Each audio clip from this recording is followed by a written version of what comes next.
हमारे उत्तराखंड को एक नई पहचान, उत्तराखंड का निर्माण करने में उस नारी शक्ति का योगदान है और मैं उसको नमन करता हूँ। विपक्ष के जो विधायक हैं उनसे भी विकास के कार्यों से संबंधित प्रस्ताव मांगे गए और उन पे काम हो रहा है, कोई भेदभाव नहीं है। बिना भेदभाव के हमारी सरकार काम कर रही है। उन नकल करने वाले गिरोहों को बता देना चाहता हूं, अब किसी की भी खैर नहीं है और वो उनकी अगली पीढ़ियां भी ये कह करके जाएंगी कि भाई इस प्रकार का अपराध मत करना। और निश्चित रूप से 2025 तक मैं आपको विश्वास दिलाता हूं, 2025 तक उत्तराखंड एक विकसित राज्य की श्रेणी में खड़ा होगा। ये हिंदुओं का देश है, ये सनातन संस्कृति का देश है, इसीलिए मैं अपने आप को हिंदुस्तानी मानता हूं। अब जबरन धर्मांतरण कराने वाले या उसको प्रेरित करने वाले सलाखों के पीछे होंगे।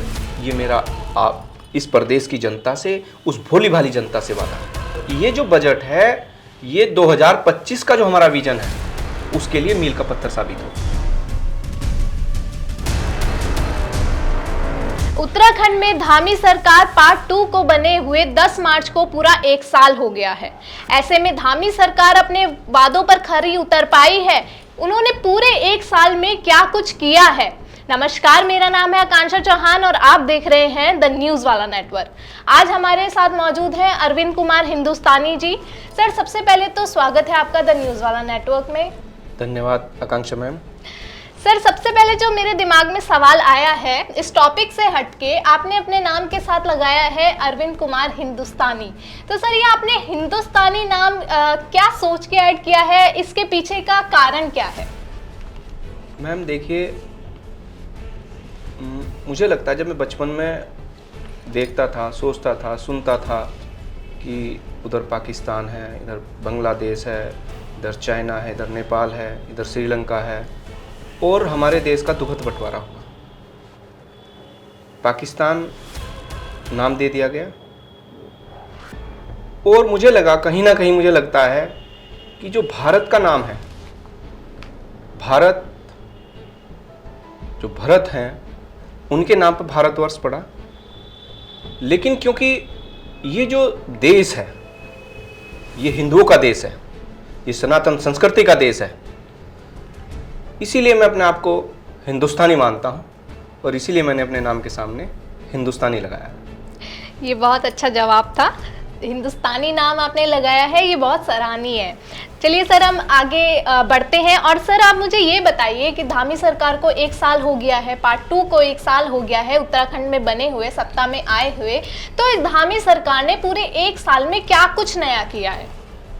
मैम, सबसे पहले मैं इस प्रदेश की सम्मानित जनता का धन्यवाद करता हूं कि उसने हमारे यशस्वी मुख्यमंत्री, जिनके नेतृत्व में हमने 2022 का चुनाव लड़ा और हमें इस प्रदेश की जो देवतुल्य जनता है उसका आशीर्वाद मिला और हम पूर्ण बहुमत में आए और हमने पूर्ण बहुमत की सरकार हमारे यशस्वी मुख्यमंत्री आदरणीय पुष्कर सिंह धामी जी के नेतृत्व में बनाई।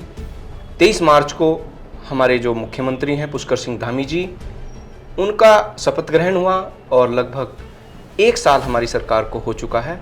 और 1 साल का आप कार्यकाल अगर देखेंगे तो बहुत ही सराहनीय कार्य हमारी सरकार कर रही है। आदरणीय पुष्कर सिंह धामी जी के नेतृत्व में हमारे सभी विभाग के मंत्री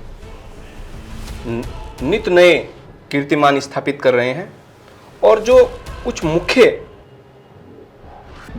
जो विधेयक, जो बिल हमारी सरकार के द्वारा पास किए गए हैं, उसकी चर्चा करना यहाँ पर बहुत ही आवश्यक है। जिनमें से सबसे पहले बनते ही हमारे जो यशस्वी मुख्यमंत्री आदरणीय पुष्कर सिंह धामी जी हैं, उन्होंने समान नागरिक संहिता निर्माण के लिए एक समिति का निर्माण किया और उस ओर हम अग्रसर हैं। जल्द ही हम समान नागरिक संहिता का निर्माण कर देंगे, जिससे कि समाज में समरसता आएगी और अनेक समस्याओं का समाधान होगा, नारी को सम्मान मिलेगा। चलिए ठीक है सर। धामी सरकार का मुख्य एजेंडा था रोजगार, लेकिन आज भी हम देखते हैं तो 20,000 से ज्यादा जो पद हैं वो खाली पड़े हैं। साथ में जो नकल जो हो रही है, पेपर लीक हो रहे हैं, ऐसे भी मामले सामने आ रहे हैं, तो उसके बारे में आप क्या कहेंगे कि धामी सरकार इस साल ही अपना वादा पूरा कर पाएगी युवाओं को रोजगार देने के लिए? सबसे पहले तो आकांक्षा मैम, मैं आपको धन्यवाद देना चाहूँगा कि आपने बहुत ही अच्छा सुंदर प्रदेश के युवाओं के भविष्य से संबंधित जो ये प्रश्न मुझसे किया है, और मैं इसका आपको तर्कसंगत जवाब देना चाहूँगा।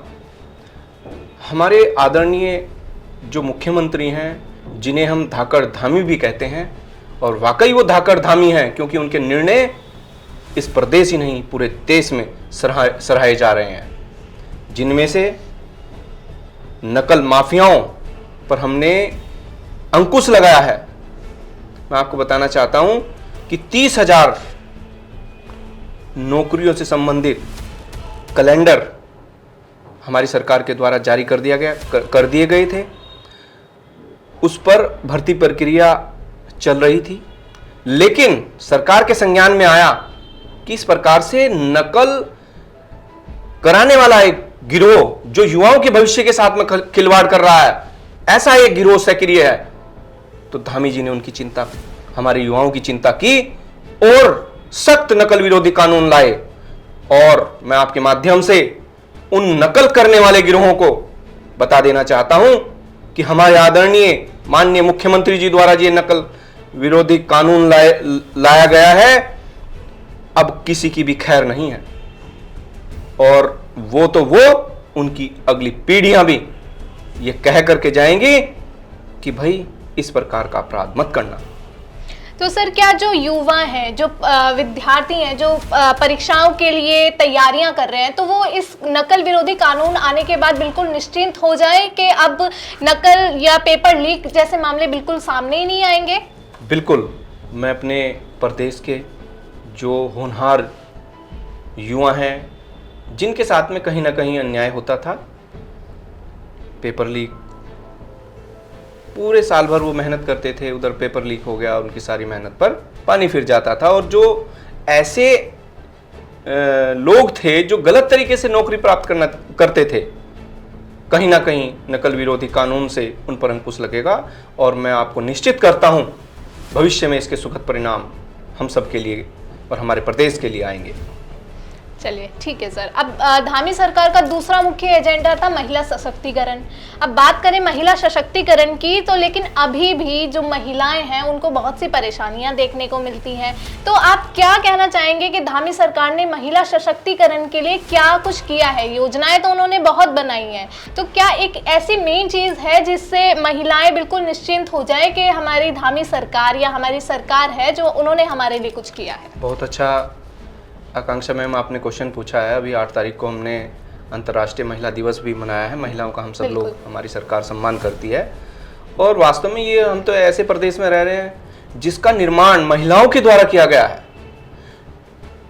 मैं आपको बताना चाहूँगा कि मुझे भी सौभाग्य प्राप्त हुआ। वैसे तो मैं रुड़की इस मैदानी क्षेत्र से हूँ, इस प्रदेश के, लेकिन मुझे भी चमोली जैसे दुर्गम क्षेत्र में रहने का अवसर प्राप्त हुआ और मैं वहां रहा और मैंने हमारे प्रदेश की महिलाओं के जीवन को बहुत करीब से देखा है।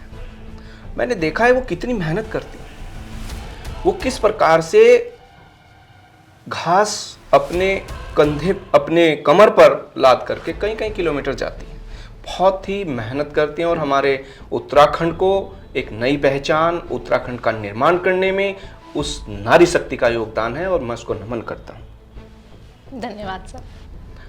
हमारी सरकार ने महिलाओं के लिए जो हमारे राज्याधीन सेवाएं हैं उसमें 30% का आरक्षण करने के लिए महिला बिल हम लाए और हमने सुनिश्चित किया कि हमारे राज्य की जो महिलाएं हैं वो हमारे राज्य के निर्माण में अपनी भागीदारी सुनिश्चित करें। और निश्चित ही, क्योंकि जो हमारा हाई कोर्ट है उसने हम एक डिसीजन दिया था कि क्योंकि कानून नहीं है इसलिए 30% आरक्षण नहीं दिया जा सकता। हमारी सरकार सुप्रीम कोर्ट गई, सुप्रीम कोर्ट से स्टे हुआ और उसके बाद में हम महिला आरक्षण बिल लेकर के आए। तो इसके लिए भी मैं हमारे प्रदेश के युवा, ऊर्जावान और यशस्वी मुख्यमंत्री जी का भी धन्यवाद करता हूं कि उन्होंने हमारे उत्तराखंड की जननी, हमारी मातृशक्ति का ध्यान रखा और उनका मान बढ़ाया इस आरक्षण बिल के माध्यम से। चलिए सर, मातृशक्ति का ध्यान रखना और उनका मान बढ़ाना बहुत ज़्यादा ज़रूरी है। अब परेशानियों की बात करें तो एक उत्तराखंड में जो सबसे ज़्यादा परेशानी देखी जाती है वो पलायन की है। तो सर, धामी सरकार ने इस एक साल में पलायन रोकने के लिए या पलायन की परेशानियों को दूर करने के लिए क्या योजनाएं लेकर आई हैं? मैम, सबसे पहले तो मैं आपको बताना चाहूँगा कि हमारा जो उत्तराखंड राज्य है उसकी जो सीमाएं हैं वो अन्य देशों से लगती हैं। बिल्कुल। अंतर्राष्ट्रीय सीमा चाइना और नेपाल से हमारी लगती हैं जी। तो ये हमारे लिए बहुत ही चिंता का विषय भी है पलायन।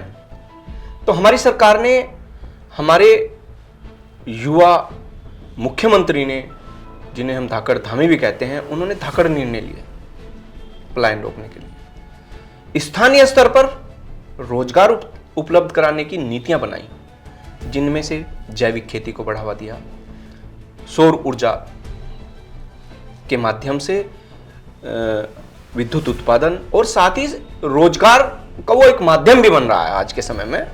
हमारे जो सुदूर इलाके हैं पहाड़ के, वहां पर साथ ही हमने डेयरी, दुग्ध उत्पादन के लिए हमने जो डेयरियां बनाई, और साथ ही साथ कुछ स्वयं सहायता समूह जिनको सरकार मदद कर रही है, इस प्रकार से उनका निर्माण हुआ। और उन्होंने दूरस्थ इलाकों में जाकर के दूध संग्रह का कार्य किया, जिससे हमारी जो वहां की जनता थी दूरस्थ इलाकों की, उनको आने जाने की परेशानी होती थी उनको, उससे भी वो बच गई। साथ ही साथ उनका जो समय लगता था, श्रम लगता था, उसमें भी कमी आई, और साथ ही उनको दूध का अच्छा दाम भी मिल रहा है। तो उनकी आय के स्रोत भी वहां पर जो है बढ़ रहे हैं।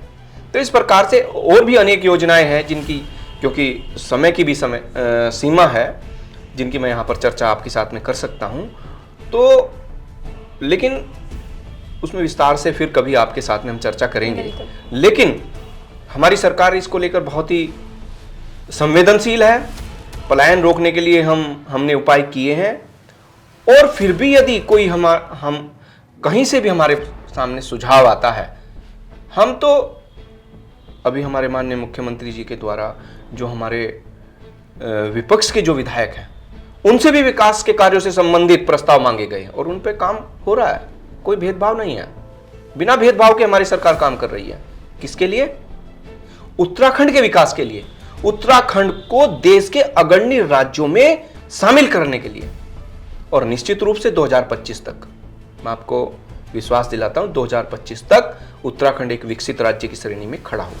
चलिए, तो सभी चाहते हैं कि उत्तराखंड एक विकसित राज्य की श्रेणी में आए, लेकिन सर आपको क्या लगता है कि जो पलायन को रोकने के लिए सरकार ये योजनाएं लाई हैं जो आपने हमें अभी बताया है, तो आपको क्या लगता है, या आप सुनिश्चित करते हैं कि लंबे समय तक के लिए ये योजनाएं कारगर साबित होंगी और इससे पलायन की समस्या रुक जाएगी?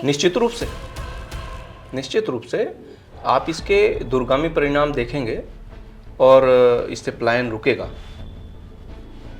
चलिए ठीक है, ये भी देखना होगा, और जो भी रहेगा हम द न्यूज़ वाला नेटवर्क की तरफ से आपको दिखाते रहेंगे। अब सर बात करते हैं योजनाओं की। जैसे आपने बताया कि धामी सरकार बहुत सारी योजनाएं लाई हैं, आंचल अमृत योजना लाई है, वात्सल्य योजना लेकर आई है, और साथ ही एक जैविक खेती योजना लेकर आई है। तो सर ये जैविक खेती क्या है और इसके क्या परिणाम हमें देखने को मिलेंगे, वो सब आप बता दीजिए।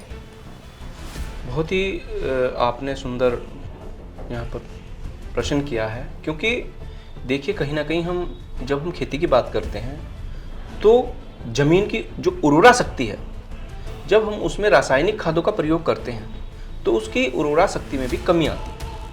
लेकिन हमारे देश के यशस्वी प्रधानमंत्री आदरणीय नरेंद्र मोदी जी के द्वारा हमें ये विजन दिया गया था कि उत्तराखंड को एक जैविक प्रदेश के रूप में आप विकसित करें, और उस संकल्प को उस संकल्प को लेकर के हम चले हैं, हमारे माननीय मुख्यमंत्री उस संकल्प को लेकर के चले हैं और हम उत्तराखंड को जैविक प्रदेश की ओर, प्रदेश बनाने की ओर अग्रसर हैं और हम इसको बनाएंगे। जैविक खेती में हम जैविक खादों का प्रयोग करते हैं, रासायनिक खादों का प्रयोग नहीं करते उसमें, और उससे जो फसलों का उत्पादन होता है आज उसकी बहुत डिमांड है, क्योंकि कहीं ना कहीं रासायनिक जो उर्वरक थे, दवाइयाँ हैं, कीटनाशक हैं, जब हम उनका छिड़काव अपने खाद्य पदार्थों पर या उसमें खाद्य पदार्थों के उत्पादन के लिए उनका प्रयोग करते हैं तो कहीं ना कहीं हमारे शरीर को भी वो प्रभावित करते हैं और हमारा स्वास्थ्य भी खराब होता है। तो जब हम जैविक खेती की ओर बढ़ेंगे, जैविक खेती जैविक प्रदेश के रूप में हमारा प्रदेश विकसित होगा, तो निश्चित रूप से यहाँ की जो जनता वो तो स्वस्थ होगी ही होगी और हम देश के लिए भी काम करेंगे, क्योंकि यहाँ से जो अन्न का उत्पादन होगा, जैविक अन्न का उत्पादन होगा, वो पूरे देश में जाएगा। ऐसी हमारी योजना है और जिस पर निरंतर काम चल रहा है और शुरू हो चुका है। ठीक है सर, वैसे भी जो उत्तराखंड है उसको खेती का राज्य भी कहा जाता है, ऐसा कहा जाता है। सर अब बात करते हैं धर्म को लेकर, क्योंकि बीजेपी जो भाजपा सरकार है, धर्म उसका एक बहुत महत्व, एक विषय कह लीजिए या एक टॉपिक जो भी कह लीजिए, धर्म और सनातन धर्म ये एक मेन चीज़ है। तो सर एक धर्मांतरण कानून हमने सुना है सर, तो ये सर धर्मांतरण कानून क्या है, उसके बारे में आप कुछ कहना चाहेंगे? सबसे पहले तो आकांक्षा जी, मैं ये कहना चाहूँगा कि जिस भी धर्म में मैं पैदा हुआ वो एक महान धर्म है जिसे हम सभी सनातन धर्म के नाम से जानते हैं, और मुझे गर्व है इस बात का। आपने देखा होगा अभी पिछले कुछ समय से इस प्रकार की राष्ट्र विरोधी ताकतें समाज को तोड़ने के लिए प्रलोभन दे करके बिल्कुल लोगों का धर्मांतरण कराने में सक्रिय थी। तो हमारी जो सरकार है बहुत ही संवेदनशील है और हम सख्त धर्मांतरण कानून लाए। हमारे जो आदरणीय मुख्यमंत्री पुष्कर सिंह धामी जी हैं, उनकी सोच बहुत ही दूरदृष्टि वाली सोच है, क्योंकि देखिए वैसे तो धर्म का विषय व्यक्तिगत है, मेरी आस्था मेरे सनातन धर्म में है, किसी की इस्लाम में हो सकती है, किसी की ईसाई धर्म में हो सकती है, किसी की बौद्ध में हो सकती है, किसी की जैन में हो सकती है। लेकिन मेरा मानना है कि किसी भी धर्म के व्यक्ति को यदि जोर जबरदस्ती से, लालच से उसका धर्म परिवर्तन कराया जाता है तो वो पाप है। बिल्कुल। और इस पाप को रोकने के लिए हम धर्मांतरण कानून लाए, संशोधन किया हमने। उसमें पहले भी था लेकिन उसमें सजा कम थी, अब हमने उसमें सजा बढ़ा दी। 10 वर्ष कारावास और 50,000 तक का जुर्माना, उसमें जुर्माने की उसमें व्यवस्था की गई है। तो निश्चित रूप से जबरन जो धर्मांतरण है उस पर अंकुश लगेगा इस कानून से। सर जो लोग जबरदस्ती धर्मांतरण कराते हैं, लोगों का धर्म चेंज करवाते हैं, बदलवाते हैं, तो ये जो धर्मांतरण कानून का अब जो संशोधन हुआ है तो ये 100% क्या हम कह सकते हैं कि उन लोगों पे रोक लगाएगा?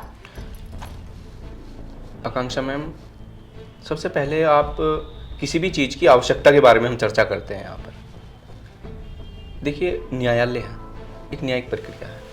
क्या है न्यायिक प्रक्रिया? न्यायिक प्रक्रिया है जो हमारी विधि में लिखी हुई सजा है किसी भी अपराध के लिए वही तो होंगी, और यदि कहीं ना कहीं कानून में कोई कमी है तो उसको सही करने का जो कार्य है वो राज्य सरकार का है।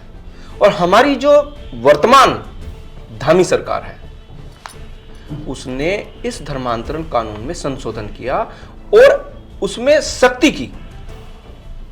अब जबरन धर्मांतरण कराने वाले या उसको प्रेरित करने वाले सलाखों के पीछे होंगे।